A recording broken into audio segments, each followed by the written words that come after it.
Hello and welcome to the Monster Mechanics podcast, where we take creatures of myth and media and see how they can be improved. I am your host, Scott Paladin, and with me as always is the Wren to my Stimpy, Zach Jaquays. What are we talking about today, Zach? Today we are talking about centaurs.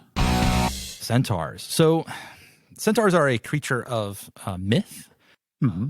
Famously, they are a man's body down to the waist, and then beyond that is a horse's body. Mm-hmm. But it's not like a horse's, like the back half of a horse. It's a whole horse's body. And where the head is... Minus head. Minus the head. And where the head is supposed to be, there's a man.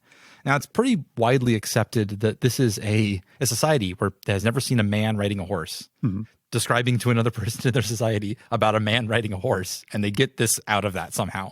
There are historical like predecessors a little bit too, where there actually is a description of a man's like body where he's got the full down to his waist, and then you just have back horse legs beneath it, kind of like a fawn. So there are depictions of that has a separate name, which I cannot remember at the top of my head, and I will not look up right now. In Greek myth, they're characterized very strangely. The Greeks and Romans often would depict battles with centaurs a lot, but some of the most famous centaurs are all like mystics and scholars and stuff. So their characterization's kind of all over the place. In modern times, they still get used a lot. They are strange, not so much in their where they fit in society, but definitely just how does that work, right? Yeah, their biology raises so many questions. All right, so I think we're just gonna have to drill down into how do centaurs do, right? Like being a centaur has got to be so uncomfortable. Yeah. Do centaurs have two stomachs is a good question. Does a centaur have to eat horse food or do they eat human food? But do they have to eat enough human food to sustain the horse half too? And what's that joint where the neck and the spine get together and the stomach elbow? Yeah. It's like a pelvis neck. Just imagine a centaur eating, especially if they're trying to eat grass, where you have the centaur, the human body up at the top, and then they just all the way lean down and then grabbing fistfuls of grass and shoving it into their mouth. I figured they almost have to eat like giraffes, right? Picking from the treetops. That's a good idea. Okay. But even then, they've got a tiny little human mouth that they got to funnel all this food through to manage not just their human body, but the horse body too. Yeah. And then centaurs cannot wipe their own butts. If you are human level intelligence, you probably would like to wipe your own butt because people are at least a little bit sanitary. And so it's got to itch back there too. And their human hands cannot reach. There's no way. So do centaurs always have to travel in pairs so they can clean each other up? Or do they just have strange tools they've invented to handle these things? Oh, they get a long stick? Yeah. Or just rub themselves up against the tree or something? Lick a bear. Lick a bear? Oh, like a bear. Like a bear. Lick a bear. Do not lick bears. Please. We here at Monster Mechanics do not advocate licking bears. The internet has pointed out as well that when a horse is born, those suckers can run 15 minutes after dropping out. Human babies do not. So famously the depiction is the horse body running and the human floppy little spineless, boneless baby on top popping around. Okay. Centaur babies come pre-shaken. Maybe that's why most of them are dude bros with brain damage. Who have to be fought by Greeks. If you manage to keep one going, coddled for a little while, they grow up to be Chiron or whatever, the really smart ones. God, live birth for centaur babies has got to be a nightmare too. I mean, yeah, drop straight down onto that soft, boneless head. That's a high infant mortality rate. Okay, so I think we need to decide if we're going to make any sense out of this, we have to decide upon where do centaurs come from? Why do centaurs, right? Why are centaurs? Why are centaurs? Okay, so are they naturally evolved or were they created? I think they've got to be created. It's too much of a clean fusion. I mean, right? Sure, but I feel like that's also so hand-wavy when we could delve into the aspects of how something would evolve that way. I think we did a lot of the coevolution stuff in our mermaid podcast. Sure. So I want to take a slightly different, weirder point. And if they're weird, then it allows us to be off the wall. Yeah. I'll cop to that. I think that maybe they are their origin is the equivalent of a transporter accident, where you take a human and a horse and they go through something together and they come out as this horrible mishmash. And it happens to a small population all at once. So maybe like a Mongol horde or something like. Can it be a curse maybe? Like they pissed off a demon or Baba Yaga or something? Okay. So yeah, Baba Yaga is a Russian myth. Okay. It's if nobody else remembers this, then she's like the scary witch of Russian folklore. She rides around in a house that has chicken legs, and she tends to sleep on her stove, I believe. That's about all I can remember about Baba Yaga. Because she's Russian in origin, I think that means that she could bump up against the steppe culture like the Mongols pretty easily. You can imagine like a troop of Mongol warriors or horseback riding steppe warriors who like harass Baba Yaga, and she like merges them with their horses. Oh, I like that. That's awful.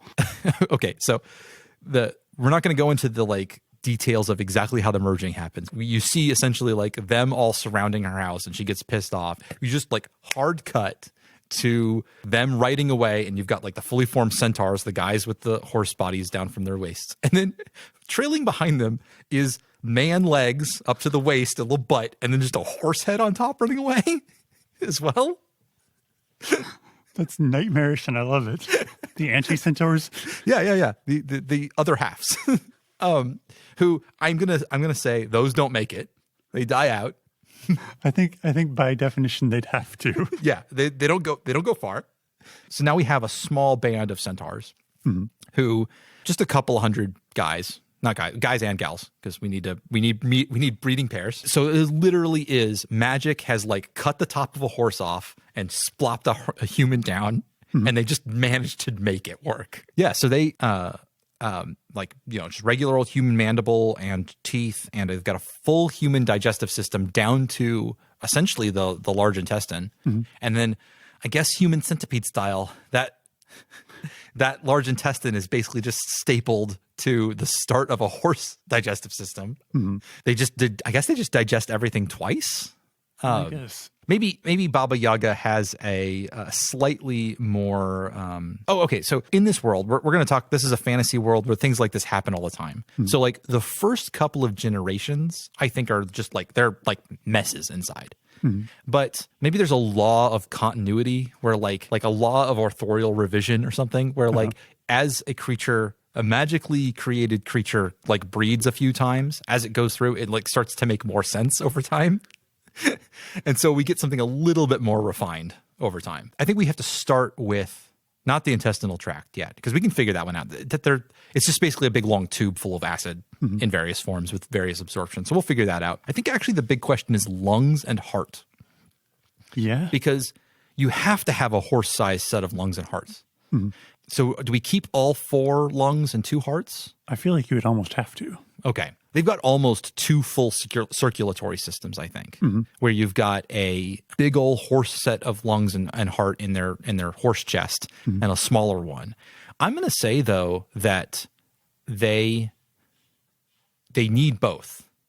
Like if you hit either one of those vulnerable sets, if you take one of the hearts, the thing's going to die. If you take out the lower, if you take out both sets of one, I guess it could lose 2 lungs total.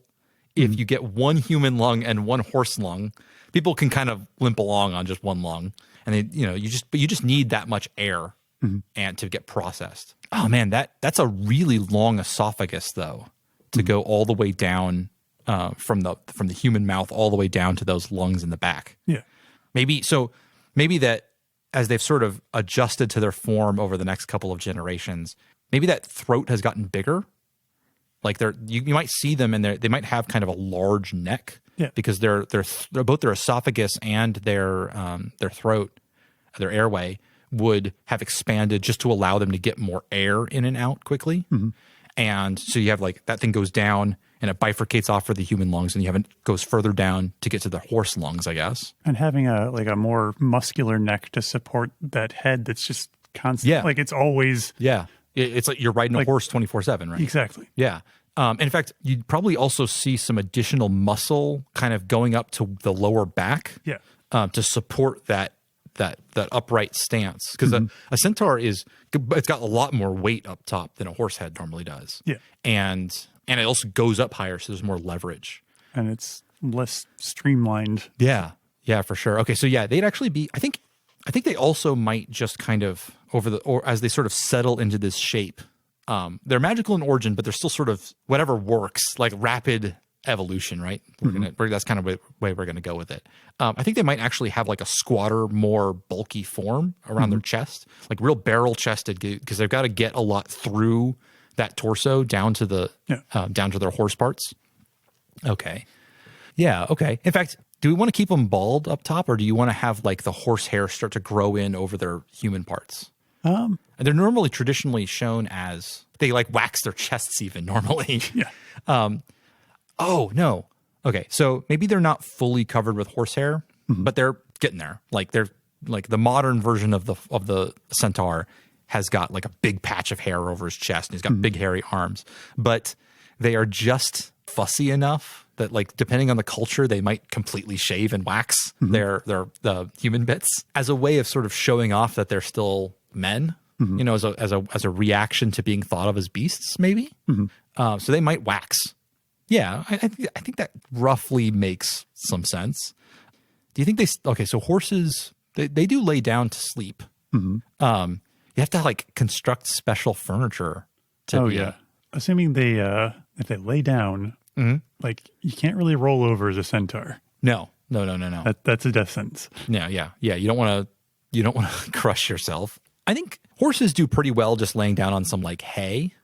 Like they don't need a full mattress or anything like that. So a centaur might just have like pillows. Like if you have a centaur house, there might just be a big pile of pillows, and then like a fainting couch, one of those divans, little chaise lounge. Yeah, a little chaise that like is just for the top half. So like they lay the horse body down and then they kind of lounge their upper half, and then they're furry on bottom, so they probably don't even need blankets, really. Oh no, horses do need blankets. I see horses wearing horse blankets all the time. Yeah, so they have to like get the big old horse blanket on. Okay, well, and if they're civilized enough to have houses, and if they have running water, they can make themselves a centaur bidet to solve that problem.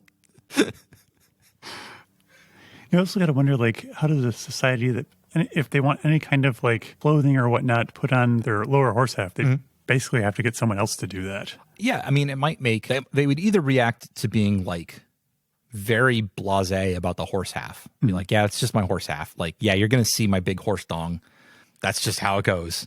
Or it might be a sign of the nobility and how rich you are, that you can wear clothing on your horse parts because you can afford to have servants to put them on.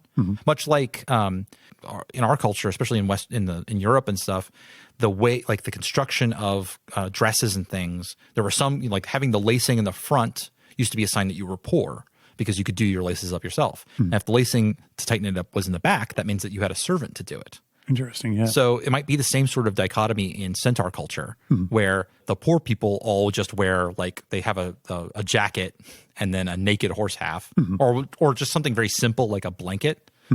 Whereas like the very rich centaurs have horse pants. I don't know what else to call it.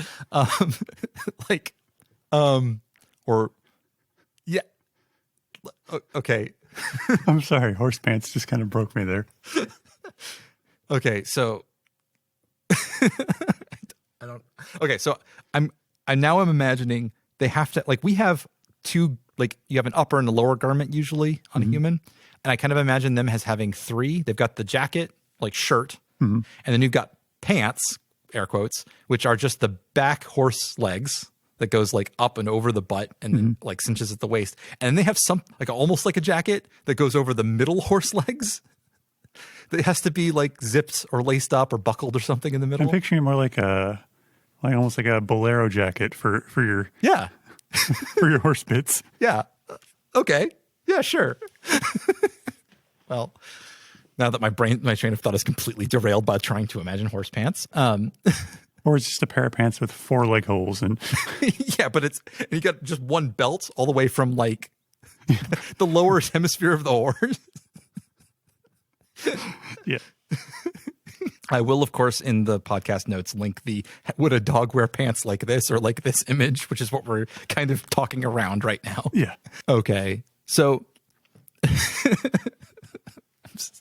okay. So going on the principle that in a way that this fantasy world like abhors their system not making sense, they've sort of streamlined their digestion. I think they can't be anything but omnivores because you need to be able to eat high calorie content foods in order to sustain this giant body. Oh, yeah. And in fact, on that note, they probably will have to get away with eating less poundage of food than horses would, because horses eat plant material, which is low calorie content, and they eat raw food, which is much harder to digest. And so a centaur would be able to have, both meats and fats and things like that, and fruits and nuts and all these things, which are higher calorie content, but they also can cook. Yeah. And that means that they won't have to eat quite as much as a horse would. They also might be just a little bit smaller than not smaller than a horse, but on the smaller side of horses.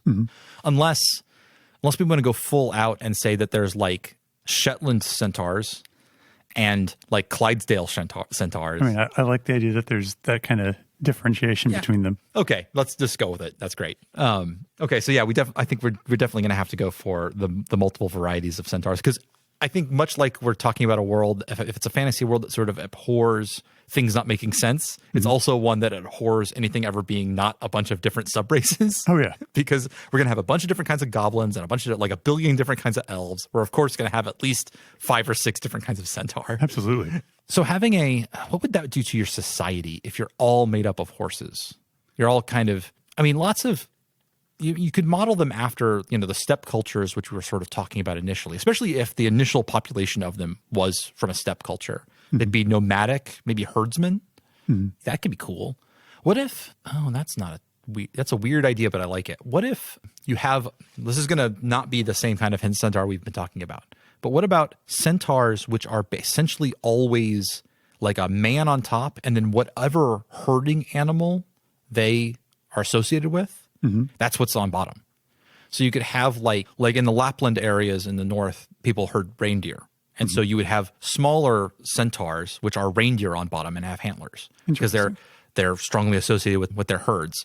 And sort of if this was a pre-colonial America, you would have buffalo as a centaur. Interesting. Yeah. So it'd be this huge, massive body, and it has to have like an ogre-ish body, like this huge buff dude. Yeah.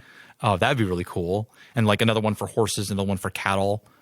Which I guess if this is pre-colonial times, it might be more like the aurochs, which is what modern cows are descended from, or like you could have wildebeest or zebras.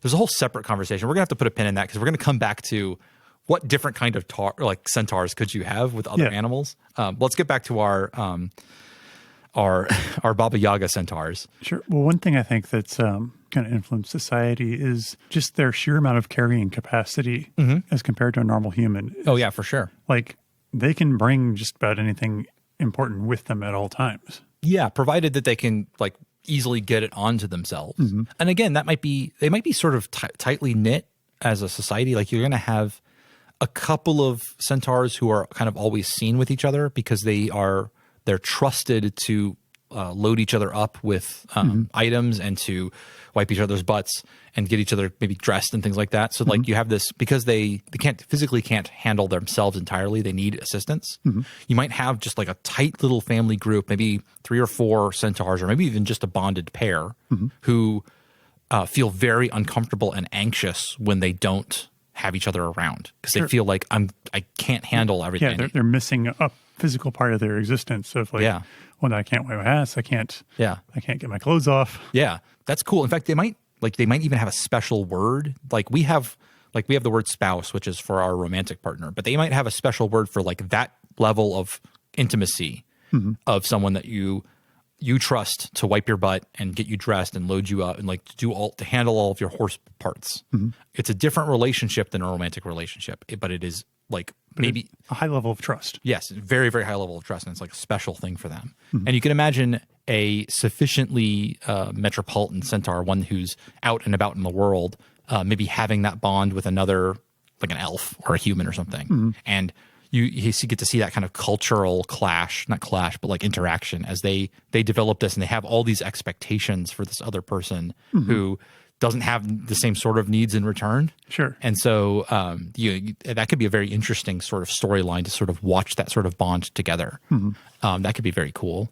As well as being herdsmen, they might be lended towards things like merchants as well, because they would be able to carry things over land a lot easier. They could pull carts and things like that. You might see them as fantasy equivalent of a cabbie in a big city. They've got a special uniform and people can hop on their back. Now, I don't know. For some reason, I feel like riding a centaur is especially insulting to the centaur. Oh, yeah. And you have to have that level of bond. So that it's carts at that point, right? Okay. That's cool.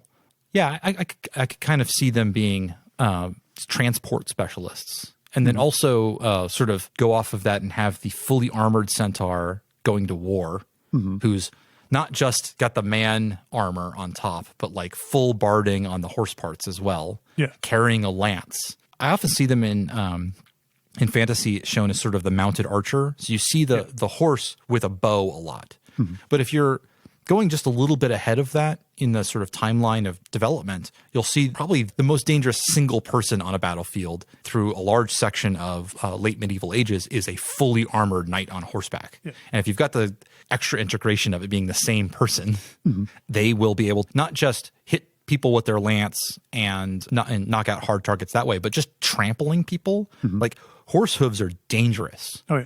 And they weigh they don't weigh an actual ton, I don't think, but they weigh a lot, and therefore can just run over people and do quite a lot of damage that way. And when you have absolute pristine control over where your horse is going because you are the horse. Yeah, and exactly where you put the horse hoof and everything like that. Suddenly that's even more dangerous. So centaur cavalry is probably like highly sought after everywhere. You can imagine them as being the best cavalry in the world, is being centaur cavalry. In fact, probably like Clydesdale centaur cavalry, if we're talking about varieties, like you have these massive dudes. Yeah, that would be really cool. It also occurs to me they would have to have farriers, right? Like they're gonna have to shoe themselves.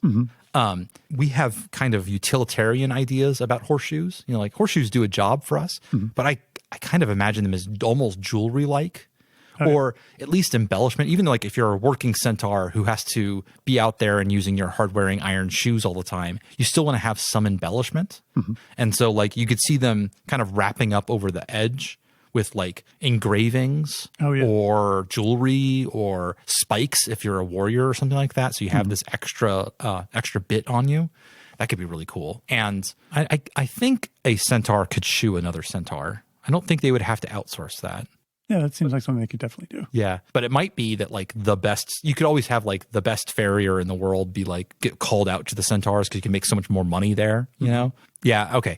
Well, we were talking about the centaur live birth problem, but I think that's kind of relatively easy to solve, which is that you have to make the decision. Either they come out a bit less developed or they come out with the human part a bit more developed. The main reason that humans are so neotenous when they're born is because the upright nature of our stance means that the female pelvis had to be narrower, and that meant that we just couldn't hold a child in as long.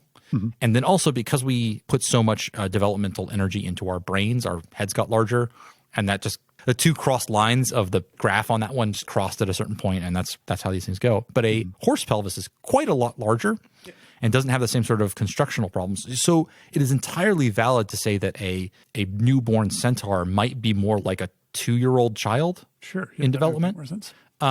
You could totally go that way, although I think you have to make it clear that like the kid isn't like aware to the same level. Like having a fully like developed child come out of a woman's is just a little bit weird to me. Yeah. So maybe you want to push that back and have it be more of a less developed foal half. I think I will leave that to the individual to decide. We don't have to make a call there. You just make a decision between one or the other. Certainly a slightly more developed on both halves, where you have a slightly more childlike instead of infant-like human half, means they can sort of keep up with a mobile society better. Yeah, definitely. But if it's a centaurs with carts, you could put a baby in a cart pretty easily, which is also cool. So I think you really could make that work both ways. And we're also coming at a situation where supposedly like the because these are magically created creatures, most of their original ideas of civilization are going to come from their previous life. And so they're already going to have all these notions of carts and whatnot. It's not going to be like, oh, we had to evolve to this point to understand the wheel and that kind of thing. Exactly. They're coming in with a bunch of human assumptions about stuff. Exactly. Yeah. So if you want to push it in one direction or the other, I think you have totally viable options in there. And although I like the idea of, they started as a nomadic civilization, but by the time you sort of see them in the world, they're much more of a sedentary. Like they went through that stage, and they've become this sort of like, because they have cities, they have buildings, they have houses, and they have farms and all that. Because I kind of want to talk about like, what does a house look like for centaurs, right? So doorways a lot taller for sure. Right. So they're going to have these big doorways, tall ceilings. They're going to have those big rooms like we were talking about with a quote unquote bedroom where you got like little salons. Although they could also just be like, they have their sleeping houses, and then they might just spend a lot more time outdoors. Would be another option.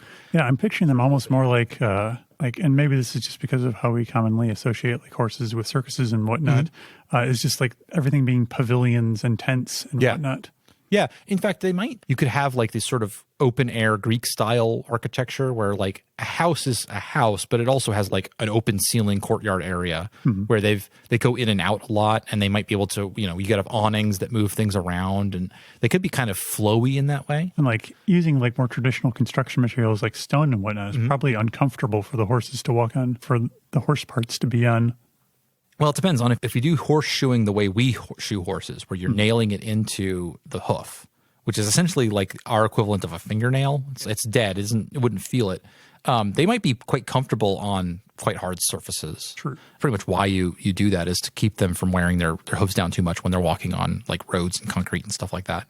So they might actually be like, no, we don't want carpets, because actually our horse hoofs are going to tear them up really terribly. And so it's just a waste of money to do that. Oh, no, that's how it works. The poor people have hard surfaces or like packed earth floors, because they're going to use the semi-permanent installed shoes. And then the rich centaurs, the ones at the top of the socioeconomic ladder, are going to they're not even going to necessarily get shod, because they don't have to work. They don't have to go anywhere. So they have like temporary like horse slippers, that kind of thing. Yeah. They might put them on occasionally when they need them, but like it's not as practical for working every day. That might be a symbol of how well off a horse is. Yeah, that's cool. I like that. And then it depends on where your story is. If this is still a society that is highly segregated, where each nation sort of has its own thing, and like you're going to have the centaurs all live in the centaur country, the humans all live in the human country. Or if they start to integrate more, it's interesting because like a man on horseback is very strongly associated with like the ruling class in a lot of places. So, you could have peasant versions of, like a centaur who's kind of poor, and a working class guy who's got to pull carts and do plowing and stuff like that. Or maybe it's one of those things where like the cultural association is so strong that when a centaur goes and like shows up in human society, they just all assume he's a guy with a peerage, even though he's not. He's just a punter off the street. But because they're like, oh, well, anybody on a horse has got to be rich, right? Yeah. But so maybe he gets treated that way. Interesting. Yeah. I also like the idea that if your civilization has slavery, then centaurs are a prime target for that, because it's just the sheer amount of like power and like physical power that they would have over a normal human would be immense. And you could make the argument that they might be harder to control because of their horse half. But if we're talking about like a centaur without another like person to care for, like their back half is kind of vulnerable, they might actually be more susceptible to being like, they can't run off because they wouldn't have anybody wipe their butt. And even though they're a slave, at least they're being kind of taken care of a little bit. Exactly. Might actually make them vulnerable. That's actually pretty cool. I mean, not great, but it's an interesting story idea. Man, I really hope that they wear pants. That thought keeps bobbing back up in my brain. If you're going to use centaurs, present a lot of really like nitty gritty little problems for like getting through stuff, just because they're so large and kind of inflexible. If you happen to be a GM and you let one of your players have a centaur character, They can't go through any crouched tunnels. They can't like they can't climb a ladder, for example. There's a lot of really niggly little things. So it's definitely something to watch out for. There's a reason why they're not one of the like main playable races. Yeah. In a lot of games. Because from a mechanics standpoint, they're just a pain in the ass. Yeah. Well, I can't go there because I'm 8 feet tall and I've got all these hooves. I'm going to smash you with my beautiful hooves. Sorry. We shouldn't suddenly Mulaney the rest of this episode. So yeah, we've covered like the broad strokes of their biology. We were talking about different types of centaurs. Yeah. And horse pants. And now I'm just picturing a half man, half llama with just those big fluffy legs. Well, we'll talk about the Lamatars in our upcoming episode about all the different kinds of centaur bodies. But that is good. I'm reminded of the fact that, what was it? Somebody on the internet pointed out, since centaurs have 6 limbs, they are technically an insect. Which I like. It'd be interesting to see a more exoskeletal centaur. Oh, how that would work. Oh, I said to put a pin in this, and we're going to come back to it. The parasitic centaur was an idea that I've seen. And I like a lot. A horse body, like a haunted horse body, either a biological creature or maybe this is magical, like undead or something. And right where the neck would start is a hole, like a mouth. Oh, right. You've mentioned this to me in passing before. And then it's looking for an upper half. And it's gonna get one. And it's not necessarily going to be pleasant for whoever it chooses to be its upper half. What's the Junji Ito one with the sharks? Because this is the reference. If you want the horror version of this, you go look for the... I'm trying to remember the name of it. It's escaping me, but I know I'll put it in the show notes. I'll put it in the show notes. There is a Junji Ito story that's kind of the same idea, but he does it better, of course, because he's Junji Ito, about bug bodies that like trap creatures on top of them and just devour them, and it's awful, and it's just awful, as all Junji Ito things are. But I'm thinking of, like, let's say we could do a biological version of this, but I think let's go for, like, this is a magical undead creature. And it has to seek out something that it can use as its upper half. Probably sort of bipedal, roughly man-shaped. It doesn't have to be a human, but something in that range. And it'll trap you, grab you, pull you in, and then it leeches the life force out of that creature for an X amount of time, for a certain amount of time. It sucks the like living bits of you. And so you become more and more undead as this goes on until there is nothing left. And then it discards what remains and goes looking for another one. I also kind of like the idea that maybe it's not so particular about like getting the orientation right when it's eating you. So there'll be some centaurs that are just running around with like human legs, just kind of flopping around in the air like antenna. Yeah, totally. I think the reason why you don't see that as often maybe is because literally the person can't breathe. And so it lasts a little while, but eventually like they die much quicker. And so then it just doesn't, but you totally could see it.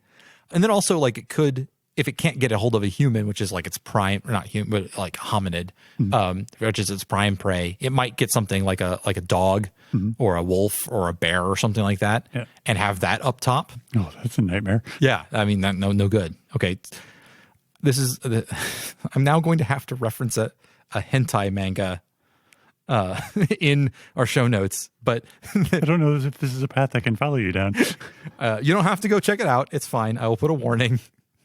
But this is an idea that's been done. I have seen it, this particular idea where at the mouth, there's a couple of tentacles coming out that's going to grab you and yank you in. And tentacles are no good. That's a good horror trope. Oh, yeah. But there's also, I saw one on DeviantArt where it looked like they had like a horse neck spine on the top of it, which then like that kind of latched onto the human spine and the horse skull came down over the head. Oh, interesting. Looked rad. I'm also gonna link that one because it's very cool. That sounds really cool. Yeah. There's sort of the modern notion of undead, which is sort of a biological process going wrong. That's the zombie idea of like a virus came through and turned these dead bodies into ravenous beasts. But there's an older idea that undead are like something. It's a creature or something with unfinished business. It's got something it needs to do. The idea of the revenant. Yeah, and lots of them. Like it's like if you weren't laid to rest properly, or there's various versions of this where they're there for a purpose. And so I'm kind of imagining basically you mistreat a horse badly enough that it dies.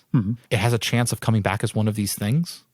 where you beat it, you work it too hard, because you can work a horse to death. Yeah. They're kind of delicate creatures. And so if you just push it too hard and don't treat it well, it'll just keel over in the middle of work. And that then has a chance of, in the night, its spine or its skull separates from the flesh a little bit, and a gaping maw opens up in its chest area, and it goes looking for people. And then once it's got a person or a bear or something like that to act as its upper half, it goes to exact vengeance on people who mistreat animals or mistreat horses. Interesting. I think that's a version of undead that I always like, where it's got an agenda that it's looking for, and it happens to need this upper half, maybe because a horse can't speak. Oh yeah. And so it really, really wants a voice to talk about its grievances and to say what was done to it and to like admonish those, and it's like that way it can teach the lesson when it goes after these people. I'm just picturing like this old evil farmer who's mistreated, ridden horses to death and whatnot. And there's this monologuing centaur zombie figure. Yeah. Stalking it, and that kind of droning, like, this is what you did to me. Yeah. This is what you've done to all the horses before me, and like, this is what you deserve. And like, maybe even might be sort of traditionally haunted, where it's like it's just going to attack you and kill you. But maybe instead it does something. It could be very poetic, where it works you to death. Like, it straps you to a plow and makes you do what you did to another animal, another creature. That's very old school. I like that a lot. Two very different ideas of what a centaur could be. Like, you have the happy-go-lucky, just another guy who happens to have a horse body and needs pants. And you have the vengeance ghost trying to wreak havoc on those before it. I like that. I like our undead horse vengeance creature. It's horrifying.